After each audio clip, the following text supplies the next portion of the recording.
கண்ணீரை துடைக்கும் கரங்கள் சபை வழங்கும் கருணையின் நேரம். கண்ணீர் சிதறினாலும் ஒத்தி எடுத்து துருத்தியில் சேர்க்கும் நல்நாதருண்டு. துருத்தி நிறையும் போது அளந்தெடுத்து அதற்கொப்ப பலன் தரும் இயேசு உண்டு.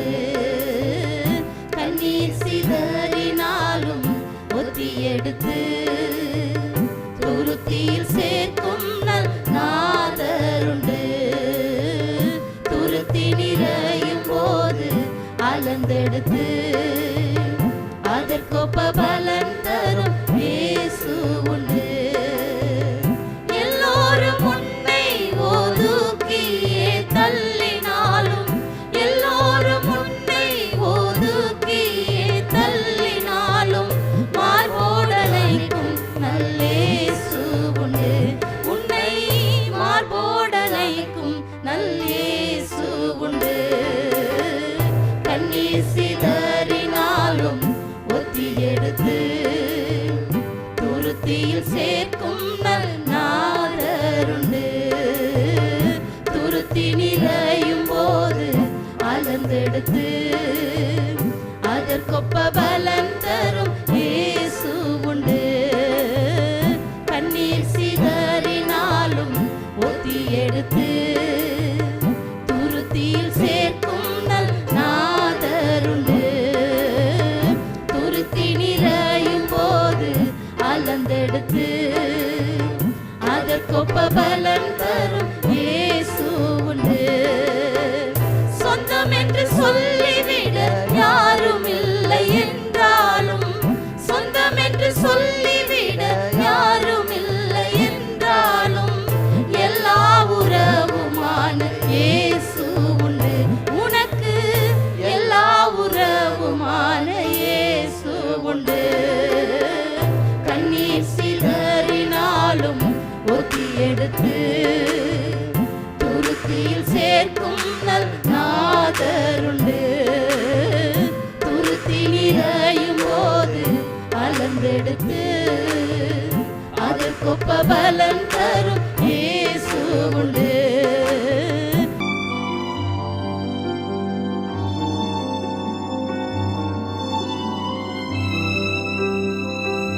தேவ செய்தி பாஸ்டர் ஜெபரானி சாமுவேல் அவர்கள். கர்த்தருக்கு ஸ்தோத்திரம். இந்த நாளையில கூட உங்களை பார்க்கவும் உங்களோடு பேசவும் தேவன் செய்த கிருபைக்காக நன்றி செலுத்துகிறேன். கண்ணீர் கரங்கள் சபையின் சார்பாக உங்களை வருக வருக என்று வாழ்த்துகிறேன். கர்த்தர் உங்களை ஆசீர்வதிப்பார். அப்படி வார்த்தையை கேட்குற நீங்கள் பாக்கியவான்கள். இந்த ஆண்டில் கர்த்தர் உங்களுக்கு மிகுதியான ஆசீர்வாதத்தை கொடுக்க போகிறார். நீங்கள் ஆசீர்வதிக்கப்பட்டவர்கள். ஏனென்று சொன்னால் வேத வார்த்தை நம்மளை ஊக்குவிக்கிறதாக இருக்குது. வேத வார்த்தை நம்ம உயர்த்துகிறதாக இருக்கிறது. அந்த வார்த்தையை உங்களுக்கு கொடுக்க முடிய ஆண்டவர் என்னை இந்த இடத்துக்கு அனுப்பியிருக்கிறார். நீங்கள் கர்த்தருடைய வார்த்தை கேட்டு ஆசீர்வதிக்கப்படுங்கள். கர்த்தர் உங்களை ஆசீர்வதிப்பார்.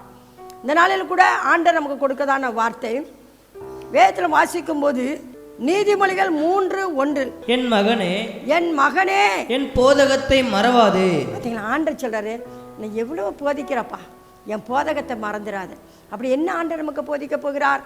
இன்று ஆண்டவர் நமக்கு போதிக்கிற வார்த்தையை கவனமாக கேளுங்கள். என் மகனே, என் போதகத்தை மறவாதே. ஆண்டவர் நம்மளை உரிமையாக அழைக்கிறார். என் மகனே, என் போதகத்தை மறக்காதே. அப்படி என்ன போதகம்? வேதத்தில் வாசிக்கும் போது ஏசாயா தீர்க்கதரிசி எழுதுகிறதான புஸ்தகம் 65:18 வசனத்தில் நம்ம வாசிப்போம் என்றால், நான் சிருஷ்டிக்கிறதினாலே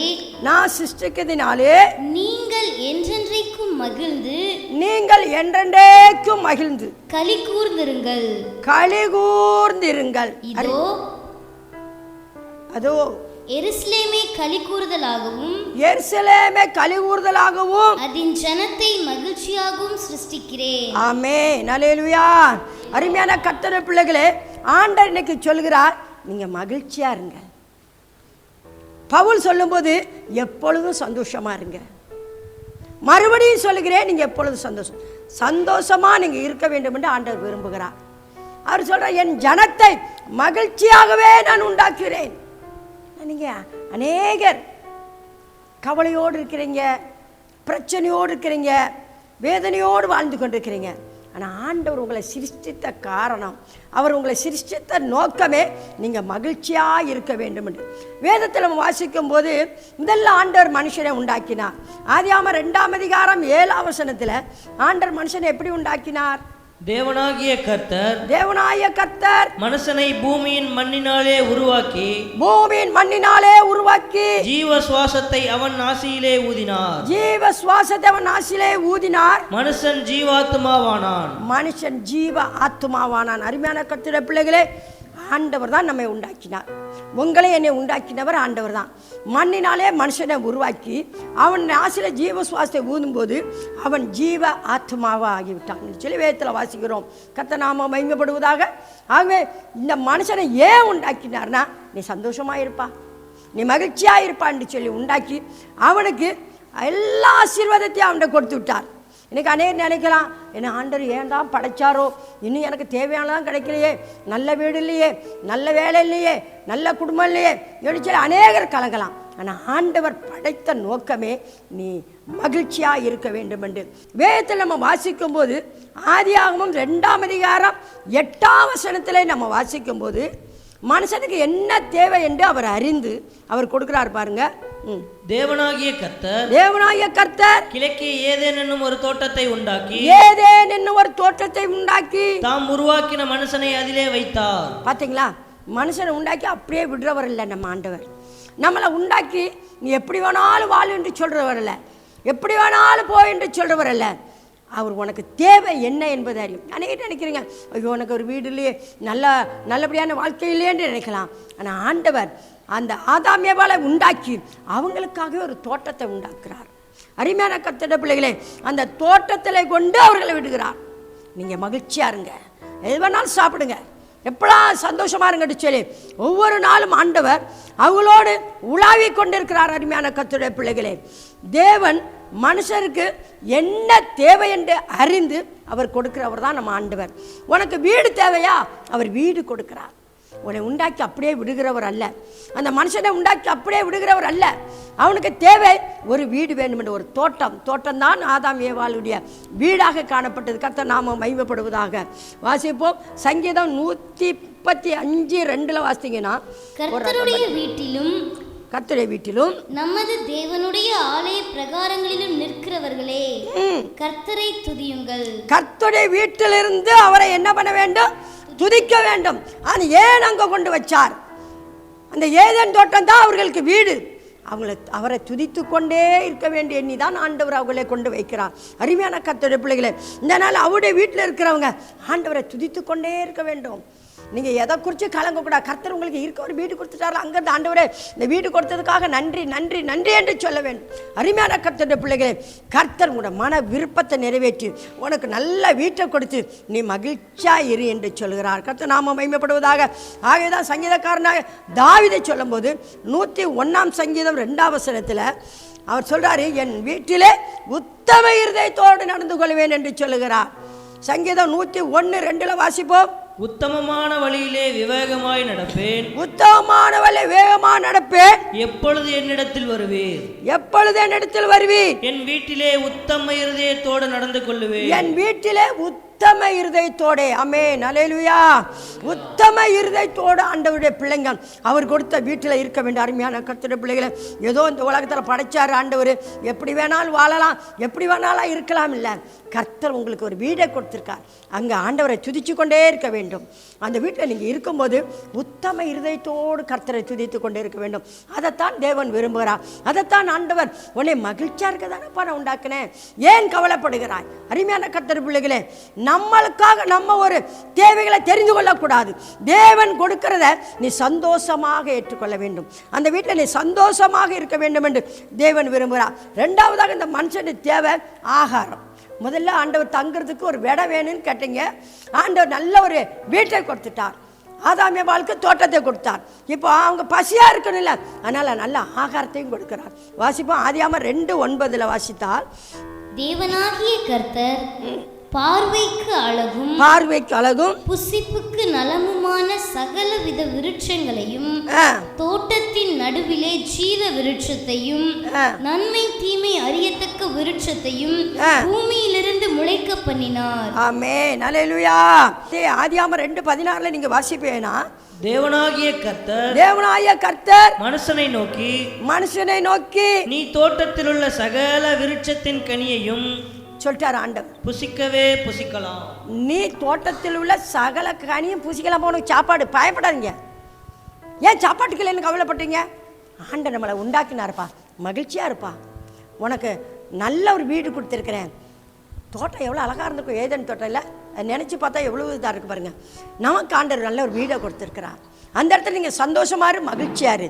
அது மாத்திரமில்ல, உனக்கு ஆகாரமாக அந்த தோட்டத்தில் நிறைய பழ வகைகள், என்னென்ன பழ வகைகள் இருக்கோ எல்லாமே ஏதேன் தோட்டத்தில் இருந்துச்சு. நீ புசிக்கலாம்ப்பா, எல்லாத்தையும் சாப்பிடுப்பா. ஆனால் நான் உனக்கு விளக்கியிருக்கேன், ஒரு விருட்சத்தை மாத்திரம் சாப்பிட வேண்டாம்னு சொன்னான்.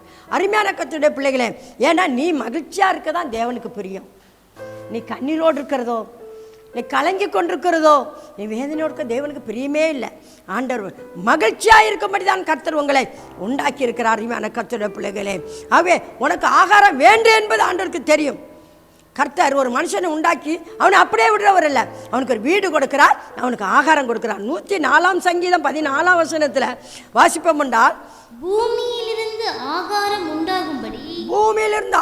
உண்டாகும்படி அவர் மிருகங்களுக்கு புல்லையும் மனுஷருக்கு உபயோகமான பயிர் வகைகளையும் முளைப்பிக்கிறார். மனுஷனுக்கு தேவை என்ன? பயிர் வகைகள், தானியங்கள். நீ நல்லா சாப்பிடணும்னு நினச்சா ஆண்டவர் விரும்புகிறார். அருமையான கர்த்தருடைய பிள்ளைகளே, அவர் நம்மளை ஒருபோதும் கைவிட மாட்டார்ப்பா. ஏன்னுச்சுன்னா நம்மளை உருவாக்குனவர் அவர். நம்முடைய பெற்றோர் பெற்று சும்மா எப்படி வேணாலும் போட்டுருவாங்களா? அநித்தியமான இந்த உலகத்தில் ஒரு பெற்றோர் நம்மளை அப்படி அந்த நம்மளை உருவாக்கின ஆண்டவர் நம்ம மேலே எவ்வளோ அன்பு வச்சிருக்கார். உனக்கு தேவையான எல்லாவற்றையும் கொடுக்க வல்லவராக இருக்கிறார். உனக்கு ஆகாரமாக எல்லாவற்றையும் கொடுக்க வல்லவராக இருக்கிறார். அவை மத்தேயு சுவிசேஷத்தில் அவர் வாசிக்கும் போது, ஆகாரத்திற்காக நீங்கள் கவலைப்பட வேண்டாம் என்று ஆண்டவர் சொல்லுகிறார். மத்தேயு 6:25-26 வாசிப்போம் என்று சொன்னார். ஆகையால் எண்ணத்தை உண்போம், எண்ணத்தை குடிப்போம் என்று உங்கள் ஜீவனுக்காகவும் எண்ணத்தை உடுப்போம் என்று உங்கள் சரீரத்துக்காகவும் கவலைப்படாதிருங்கள். ஆமென், அல்லேலூயா. அருமையான கர்த்தருடைய பிள்ளை, என்னத்தை சாப்பிடுவோம், எனக்கு என்ன கிடைக்கும், கவலைப்படாதீங்க. உனக்கு தேவையை ஆண்டவர் அறிந்திருக்கிறார். அவர் உன்னை சந்தோஷமா இருக்கும்படி தான் சொல்லுகிறார். நிச்சயமா உங்களுடைய தேவைகள், உங்களுக்கு நல்ல வீடை கொடுத்த ஆண்டவர் உனக்கு நல்ல ஆகாரத்தையும் அவர் கொடுக்க வல்லவராக இருக்கிறார். ஆகவே சங்கீதக்காரன் தாவீது சொல்ல, அவர் பயந்தவர்களுக்கு அவர் ஆகாரம் கொடுக்கிறாராம். 111:5 வாசிக்கும் போது, கர்த்தர் அவருக்கு பயந்தவர்களுக்கு ஆகாரம் கொடுக்கிறார். தமக்கு பயந்தவர்களுக்கு ஆகாரம் கொடுத்தார். அவர் தமக்கு பயந்தவர்களுக்கு ஆகாரம் கொடுக்கிறாராம். நீ அவருக்கு பயப்படணும்ல. அவர் சொல்லியிருக்காருல்ல, உன்னை அழகாக உண்டாக்கி இந்த உலகத்தில் வச்சிருக்காரு, உன்னை நல்லா பராமரிக்கிறாரு, நல்ல வீடு கொடுத்துருக்காரு. இப்போ அவருக்கு பயப்படுறது எப்படி? அவரை ஆராதிக்கணும், அவரை துதிக்கணும், அவருடைய வார்த்தைப்படி நீ நடக்கணும். அப்பொழுதுதான் கர்த்தர் உன்னை ஆசீர்வதிப்பார். அவருக்கு பயந்தவர்களுக்கு அவர் உன்னை ஆகாரம் கொடுக்கிறார். ஆகவே நீ ஆகாரத்துக்காக கவலைப்படாதே. கர்த்தர் நாம மகிமைப்படுவதாக. வேதத்தில் வாசிக்கும் போது நம்முடைய சரீரத்துக்காக நம்ம கவலைப்பட வேண்டாம். ஏன்னா ஆண்டவர் தான் நம்மளை உண்டாக்குனார். அவர் நிச்சயமா எல்லாவற்றையும் கொடுத்து நம்ம நடத்த நல்லவராக இருக்கிறார். பிரசங்கி 9:7 வாசிப்போம் என்றால், நீ போய் உன் ஆகாரத்தை சந்தோஷத்துடன் புசித்து, உன் ஆகாரத்தை போதும், நீ போய் உன் ஆகாரத்தை, என்ன ஆகாரமாக இருந்தாலும் சரி, ஆண்டவருக்குள்ள நீங்கள் சந்தோஷமாக இருந்து பாருங்கப்பா. ஆண்டவர் நிச்சயமாக உங்களை ஆசீர்வதிச்சிருவார். எப்பொழுது கர்த்தருக்குள்ள சந்தோஷமாக இருந்தீங்க தான் அவர் உங்களை ஆசீர்வதிக்க. ஆனால் சாத்தான் உங்களுக்கு கவலையை கொடுப்பான். இதுலேயே கவலை. ஆண்டவர் சொல்லுங்க, நீ கவலைப்படாத, நான் உன்னை சந்தோஷமாக இருக்கும்படி தானே சொன்னேன் ஆண்டவர் சொல்லுகிறார். அருமையான கர்த்தருடைய பிள்ளைகளே, நம்முடைய சரீர தேவைகள் எல்லாம் அவர் அறிந்திருக்கிறார். உனக்கு நல்ல வீடை ஆதாமேவளை உண்டாக்குனார், நல்ல ஒரு தோட்டம், அந்த தோட்டத்தில் பசி ஆற்றும்படி நல்ல பழங்களெல்லாம் உண்டாக்குனார். நீங்கள் உங்களை அவர் உண்டாக்கி உங்களுக்கு நல்ல வீடு கொடுத்தது மாத்திரமில்லை, உங்களுக்கு ஆகாரத்தையும் கொடுக்க வல்லவராக இருக்கார். எப்போ கொடுப்பார்னா, அவருக்கு பயந்தவர்களுக்கு ஆகார குறைவில்லை. கர்த்தர் நாம மகிமைப்படுவதாக. குடிக்க அப்போ நீங்கள் நினைக்கலாம், நம்ம வீடு கிடச்சி கொடுத்தாரு, அப்புறம் எங்களுக்கு என்ன பண்ணுற ஆகாரம் கொடுத்துட்டாரு, இப்போ தண்ணி வேணும்ல. ஆண்டவர்களுக்கு தண்ணி கொடுப்பாரா? தண்ணி முக்கியமாக வேணும். வேதத்தில் வாசிக்கும் போது ஆதியாகமம் 2ஆம் அதிகாரம் 10 வாசிக்கணும். ஆதியாகமம் 2:10. தோட்டத்துக்கு தண்ணீர் பாயும்படி அழகா தோட்டத்தை உண்டாக்கினார். அங்கே நிறைய மரங்கள், பல மரங்கள். அங்கே ஆதாம் எவ்வளவு வச்சார். இப்போ தண்ணி அவங்களுக்கு அந்த தோட்டத்துக்கு தண்ணீர் பாயும்படி ஏதேனிலிருந்து ஒரு நதி ஓடி. ஆண்டவர் நினைச்சா ஒரு நொடிதான். அங்கிருந்து எப்படி நதி வரும்? உன் மேல அவர் அன்பு வச்சிருக்கிறார், உன்னை ஆசீர்வதிக்க சித்தம் கொண்டு இருக்கிறார். நீ ஏன் கவலைப்பட்டுட்டே இருக்க? உனக்கு தேவை அவருக்கு தெரியும். அங்க ஏதேனும் அவர் சொன்னாரு, நதி வந்துருச்சு, அங்க தண்ணி வருது. என் பிள்ளைகளுக்கு தண்ணி தேவை என்பது அவர்களுக்கு தெரியும். அருமையான கர்த்தருடைய பிள்ளைகளே, எதை குறித்து நீங்க கவலைப்படக்கூடாதான் தேவன் விரும்புகிறார். யாத்திராகமம் 17ஆம் அதிகாரம் 6ஆம் வசனத்துல, அங்கே ஓரேபிலே நான் உனக்கு முன்பாக கன்மலையின் மேல் நிற்பேன். நான் உனக்கு முன்பாக கன்மலை மேல் நிற்பேன். நீ அந்த கன்மலையை அடி. அந்த கன்மலையை அடி. அப்பொழுது ஜனங்கள் குடிக்க அதிலிருந்து தண்ணீர் புறப்படும். ஆமென், அல்லேலூயா. அருமையான கர்த்தருடைய பிள்ளைகளே, இஸ்ரவேல் ஜனங்கள் ஒரு ரகபரமா எகிப்திலிருந்து புறப்பட்டு வந்தார்கள். வனாந்தரத்தில் வந்து தண்ணி இல்லாதனால அவங்க தண்ணியிலேயே முறுமுறுத்த போது ஆண்டவர்கிட்ட மோசே போய் சொன்னார். மோசேட்ட ஆண்டவர் சொன்னார், எப்பா நான் கண்மலை மேலதான்ப்பா நான் இருக்கிறேன், நீ கண்மலையை அடி. நீ கண்மலை அடித்தால் அங்கிருந்து தண்ணீர் வரும். அங்கிருந்து தண்ணீர் வந்துச்சு. ஜனங்கள் எல்லாம் தண்ணீர் தாகந்தீர குடித்தார்கள். அருமையான கர்த்தருடைய பிள்ளைகளே, இது எதை காட்டுது என்று சொன்னா, நீ அவர் இடத்துல கேள், அவர் உனக்கு தண்ணீர் கொடுக்க வல்லவராக இருக்கிறார். கர்த்தர் நாமம் மகிமைப்படுவதாக. என்னாகமம் 20ஆம் அதிகாரம் 11ஆம் வசனத்தில் வாசிப்பீரண்டா, ஜனங்கள் தண்ணீர் குடிக்கிறாங்க. கையை ஓங்கி கண்மலையை தன் கோலினால் 2 தரம் அடித்தான். தன் கோலினால் 2 தரம் அடித்தான். உடனே தண்ணீர் ஏராளமாய் புறப்பட்டது. என்ன ஆச்சரியம்! மலையில கண்மலை, அங்க மலை நிக்குது, அத வேற ஒண்ணுமில்ல, தன் கோலினால் அடிக்கிறான். தண்ணீர் புறப்பட்டு வருது. அருமையான கர்த்தருடைய பிள்ளைகளே, அவர் உங்களை கைவிட்டுவாரா? உங்க தேவைகளை கொடுக்காம இருப்பாரா? அவர் உங்களுக்கு நல்ல ஆகாரம், நல்ல இடம், குடிக்க தண்ணீர் உங்களுக்கு கொடுக்கிறார். அருமையான கர்த்தருடைய பிள்ளைகளே, எதை குறித்து நீங்கள் கலங்கக்கூடாது என்று தான் ஆண்டவர் இந்த ஆண்டில் உங்களிடத்துல சொல்லுகிறார். இந்த வார்த்தையானது உங்களை குடும்பத்துக்கு ஆசீர்வாதமாக கடந்து வருகிறது. கவலையே படாதீங்க, ஆண்டவர் நன்மையானதே செய்வார். கர்த்தர் ஏண்டா, நீ சந்தோஷமாயிரு. நீ சந்தோஷமா இருந்தால் தான் ஆண்டவர் உன் வீட்டுக்கு வர முடியும். எதை குறித்து நீ கவலைப்படக்கூடாது என்று ஆண்டவர் சொல்லுகிறார். அது மாத்திரமில்ல, இப்போ என்ன பண்ணுற, ஆண்டவர் தோட்டத்துக்கு வந்தார், பழங்களை கொடுத்துட்டாரு. அவர் என்ன கொடுத்துட்டாரு? நல்ல சாப்பாடெல்லாம் கொடுத்துட்டாரு, தண்ணியெல்லாம் கொடுத்துட்டாரு. இப்போ அவங்களுக்கு நினைக்கிறாங்க, எல்லாரும் நல்ல ட்ரெஸ் போட்டுக்கிறாங்களே, எனக்கு ஒரு நல்ல ட்ரெஸ் இல்லையே. நிறைய பேர் நினைப்பாங்கல்ல, நல்ல ட்ரெஸ் வாங்கணும், அது வாங்கணும் அப்படின்னு சொல்லி அதில் ஒரு மோகத்தில் இருப்பாங்க. ஆனால் அருமையாக இருக்கிற ஆண்டவர் அதையும் உனக்கு கொடுக்க வல்லவராக இருக்கார்.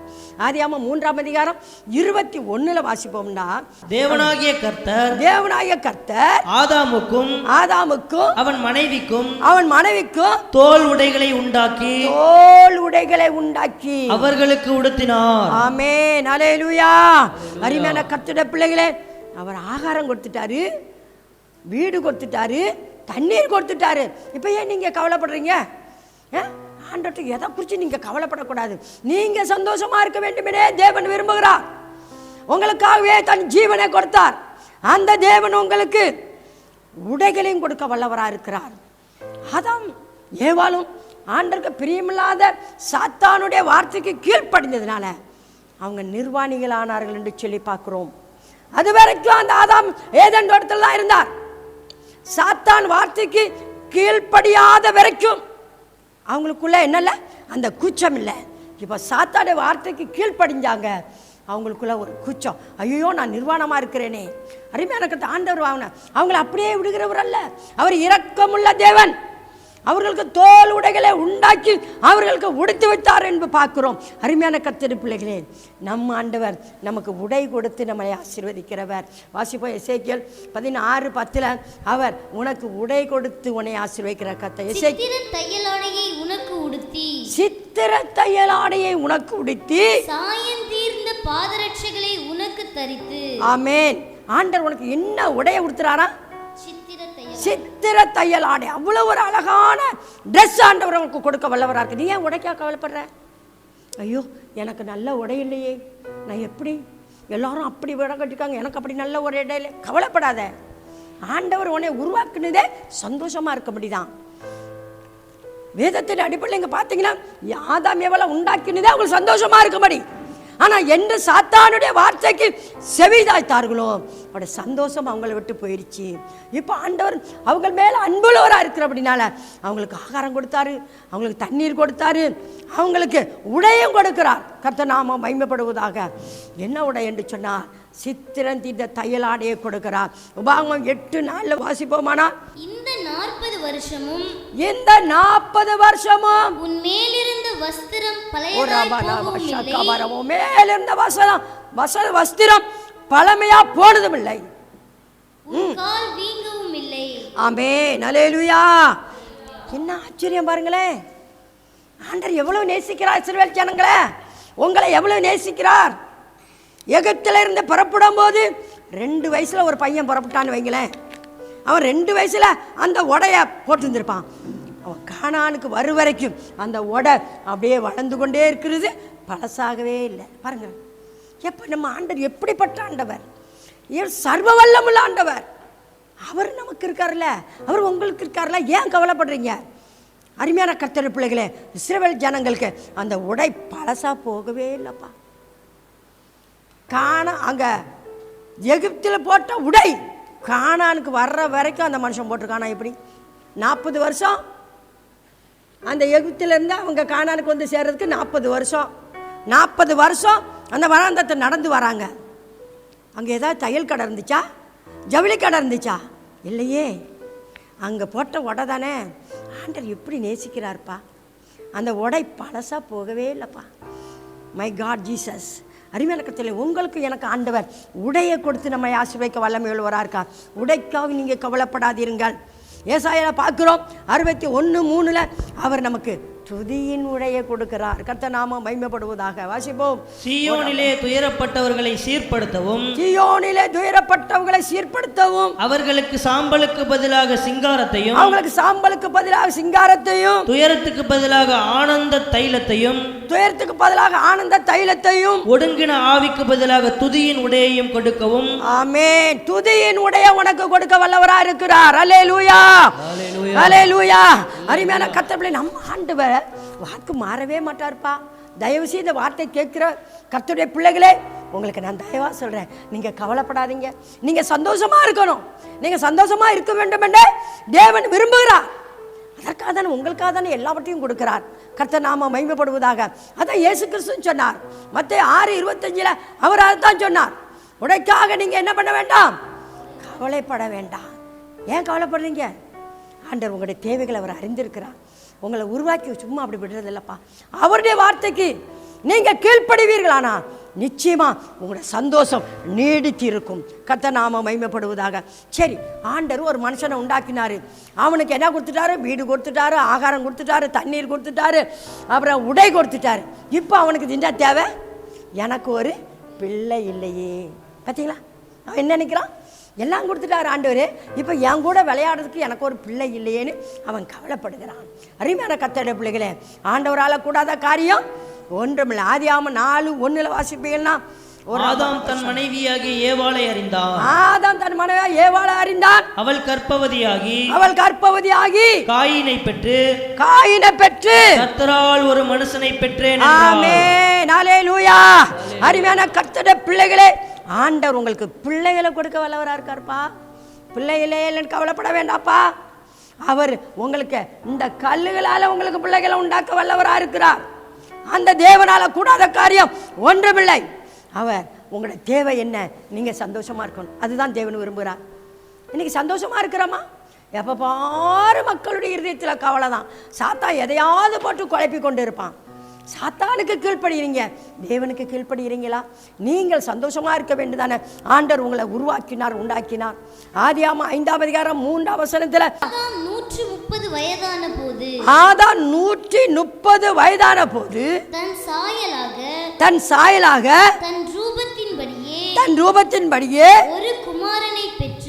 ஒரு குமாரனை பெற்று அவனுக்கு சேத் என்று பெயரிட்டார். ஆமென், அல்லேலூயா. அருமையான கர்த்தர் பிள்ளையா, பிள்ளைய கொடுத்துட்டார். பிள்ளையினால ஆசீர்வாதம் உண்டாயிருச்சு. ஆமென், அல்லேலூயா. கர்த்தர் நாம மகிமைப்படுவதாக. இப்போ இன்னும் அவனுக்கு தேவை என்ன? எனக்கு ஒரு நல்ல வேலை இல்லையே. எத்தனை பேர் வேலை இல்லாமல் கவலைப்படுறீங்க? நீங்கள் ஏன் கவலைப்படுறீங்க? ஆண்டவருக்கு தெரியும் உனக்கு எந்த நேரத்தில் எந்த வேலை கொடுக்க வேண்டும் என்று. அவன் நினைக்கிறான் எனக்கு ஒரு வேலை இல்லையேன்னு அவன் கவலைப்படுகிறான். அருமையான கர்த்தர் அவர் வேலையும் கொடுக்க வல்லவர். 2 ஆதியாகமம் 2:15. தேவனாகிய கர்த்தர் மனுஷனை ஏதேன் தோட்டத்தில் அழைத்து கொண்டு வந்து அதை பண்படுத்தவும். எப்பா நீ வேலையில நீ ஏன் கவலைப்படுற? இந்தாப்பா இந்த வேலை செய். பயன்படுத்தவும் காக்கவும் வைத்தார். அருமையான கர்த்தருடைய பிள்ளைகளே, அப்போ ஒரு மனுஷன் மேல ஆண்டவர் எவ்வளவு பிரியமா இருக்கிறார். இன்னைக்கு நினைச்சு பாருங்களேன், நம்மளை உண்டாக்கி அப்படியே விடவில்லைப்பா. ஆண்டவர் நம்முடைய தேவைகள் எல்லாம் கொடுக்க வல்லவர். அவர் என்ன கொடுக்குறாரு? முதல்ல என்ன கொடுக்குறாரு? நீ மகிழ்ச்சியா இருக்கணும்னு தானே அவர் விரும்புகிறாரு. உனக்கு என்ன கொடுக்குறாரு? அவர் உனக்கு என்னெல்லாம் கொடுக்குறாரு? நல்ல ஒரு வீட்டை கொடுக்குறாரு. அதுக்கப்புறம் உனக்கு என்ன கொடுக்குறாரு? ஆகாரம் கொடுக்குறார். அதுக்கப்புறம் குடிக்க தண்ணீர் கொடுக்குறார். அதுக்கப்புறம் அதுக்காக என்ன பண்ணுகிறாரு? உனக்கு நல்ல உடைகளை கொடுக்கிறார். அதுக்கப்புறம் பிள்ளைகளை கொடுக்கிறார். அதுக்கப்புறம் என்ன பண்ணுறாரா? வேலையை கொடுக்குறாருப்பா. வேலை இல்லைன்னு கவலைப்படாதீங்க. நீ கவலைப்படாமல் இருக்க வேண்டுமென்னு ஆண்டவர் விரும்புகிறார். நல்ல வேலையை கொடுக்கிறார். உன்னை ஆசீர்வதிக்கும்படியாக. நீ சோம்பேறியா இருக்க வேண்டாம் என்று தேவன் விரும்புகிறார். மை காட், ஆமென். ஸ்தோத்திரம், ஸ்தோத்திரம். ரிபல் அபஷபரபா. கர்த்தர் நாம மகிமைப்படுவதா. சங்கீதம் 104:23. மனுஷன் சாயங்காலம் மட்டும் தன் வேலைக்கும், அவன் காலையிலிருந்து சாயங்காலம் மட்டும் தன் வேலைக்கும் தன் பண்ணைக்கும் புறப்படுகிறான். ஆமென், அல்லேலூயா. அருமையான கர்த்தர் பிள்ளைகளே, மனுஷன் வேலை செய்யணும். வேலை செய்யாம சாப்பிடவே கூடாது. அதுதான் ஆண்டவர் சொல்லுகிறார். நீ சந்தோஷமா இருக்க வேண்டுமானால் நீ வேலை செய்ய வேண்டும். நீ வேலை செய்யும் போது உன் கையின் பிரயாசத்தை நான் ஆசீர்வதிப்பேன் என்று சொல்லுகிறார். கர்த்தர் நாம மகிமைப்படுவதாக. அருமையான கர்த்தர் பிள்ளைகளே, நம் ஆண்டவர் ஒருபோதும் கைவிட மாட்டார். நீ வேலை செய்யாவிட்டால் சாப்பிடவும் கூடாது என்று வேதம் சொல்லுகிறது. அருமையான கர்த்தருடைய பிள்ளைகளே, நம் ஆண்டவர் நேசிக்கிறவர். உங்களை என்னை நேசிக்கிறார். இந்த ஆண்டு உங்களுக்கு ஆண்டவர் சொல்லுகிறார், நீ சந்தோஷமாயிரு. நீ சந்தோஷமா இருக்க வேண்டும் என்று தேவன் விரும்புகிறார். உன் தேவைகள் எல்லாம் கொடுத்துட்டாரு. இனி உனக்கு என்ன தேவை? உன்னை ஒருபோதும் கைவிட மாட்டார். அந்த ஆண்டவர் உனக்கு பலனையும் கொடுக்கிறார். ஒரே ஒரு வசனத்தை வாசிப்போம். ஏசாயா 40:29. சோர்ந்து போகிறவனுக்கு அவர் பலன் கொடுத்து சத்துவம் இல்லாதவனுக்கு சத்துவத்தை பெருக பண்ணுகிறார். ஆமென், அல்லேலூயா. நீ சோர்ந்து போகாத. உனக்கு பலன் கொடுக்கிறார். உன் தேவைகளை கொடுக்கிறார். இந்த நாளில நீ சந்தோஷமா இருக்க வேண்டும் என்று தேவன் விரும்புகிறார். வார்த்தை கேட்கிற கர்த்தருடைய பிள்ளைகளே, உங்களை யாவருக்காக நான் ஜெபிக்கிறேன். கர்த்தர் உடைய வேலையில் ஆசீர்வாதத்தை கொடுக்க வல்லவராக இருக்கிறார். ஆமென். ஆண்டவரே துதிக்கிறோம், வாழ்த்துகிறோம். ஏசப்பா, இந்த வேலைக்காக நன்றி. இந்த நாளையில் ஆண்டவரே பிள்ளைகளுக்கு ஏற்ற வார்த்தையை கொடுத்துருக்கிறீங்க. பிள்ளைகளை சந்தோஷமாக இருக்க வேண்டும் என்றே நீங்கள் விரும்புகிறீங்கப்பா. இந்த வார்த்தை கேட்ட ஒவ்வொரு பிள்ளைகளும் இந்த ஆண்டு முழுவதும் சந்தோஷமாக இருக்கணும். ஆண்டவரை கபரபா ஷபரபா. பிள்ளைகளுக்கு எந்த பலகீனம் வரக்கூடாதையா. எல்லா தேவையும் கொடுக்க வல்லவர். ஆண்டவரே, மனிதனை அந்த உலகத்தில் உண்டாக்கி அவனுக்கு என்ன தேவைன்னு அறிந்த ஐயா. ஏசப்பா, ஸ்தோத்திரம். அவனுக்கு வீடை கொடுத்தீங்க, ஆகாரத்தை கொடுத்தீங்க, தண்ணீரை கொடுத்தீங்க, உடையை கொடுத்தீங்க, பலத்தை கொடுத்தீங்க, வேலையை கொடுத்தீங்க, பிள்ளைகளை கொடுத்துருக்கீங்க. எல்லாவற்றையும் தேவன் கொடுத்துட்டீங்கப்பா. மனிதனோ ஆண்டவரே எப்பொழுதும் அவன் இருதயத்தில் வேதனையோடும் கண்ணீரோடும் கவலையோடும் வாழ்றாப்பா. ஏசப்பா, இந்த நாள் வார்த்தை கேட்ட ஒவ்வொரு பிள்ளைகளுக்கும் நீங்கள் ஆறுதலையும் சமாதானத்தையும் சந்தோஷத்தையும் கட்டளை எடுங்க. பார்த்து விடுகிறேன். வார்த்தை கேட்ட ஒவ்வொரு பிள்ளைகளும் இந்த நாள் முழுவதும் இல்லை, இந்த ஆண்டு முழுவதும் பிள்ளைகள் சந்தோஷமா அப்பா கண்டு வாழ கிருபைதாங்க. பிள்ளைகளை ஆசீர்வதிக்கிறேன். காத்துக்கோ. எல்லாவற்றையும் இயேசுவின் நாமத்தில் வேண்டிக் கொள்கிறோம் நல்ல பிதாவே, ஆமென். மேலும் விவரங்களுக்கும் உங்கள் ஜெப தேவைகளுக்கும் தொடர்பு கொள்ள கண்ணீரை துடைக்கும் கரங்கள் சபை 37A கல்லமேட்டு தெரு, கள்ளக்குடி, டால்மியாபுரம், திருச்சி மாவட்டம். செல்போன் எண்கள் 9788189982 மற்றும் 9842050930.